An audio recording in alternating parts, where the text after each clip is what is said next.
জানেন কি, ভগবান শ্রীকৃষ্ণের মাখন খাওয়া কোনো সাধারণ কথা নয়।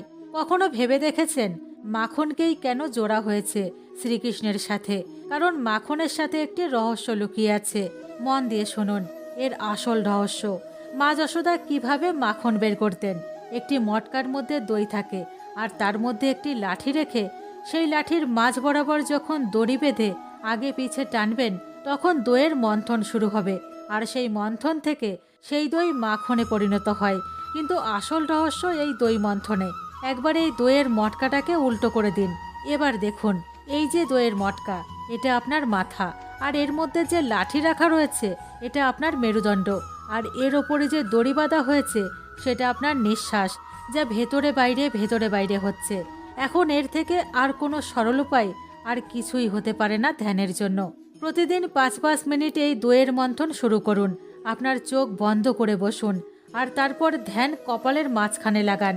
এবার আপনার দণ্ডটিকে মানে শ্বাসকে দড়িতে বেঁধে দিন, যা ভেতরে বাইরে হচ্ছে। এবার এতে কি হবে তাহলে শুনুন।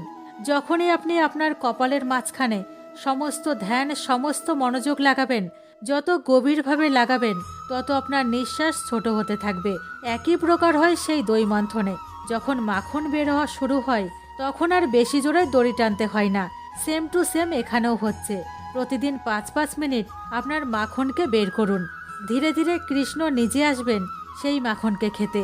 একে যোগের ভাষায় কৃষ্ণ প্রাণ বলে। হরে কৃষ্ণ।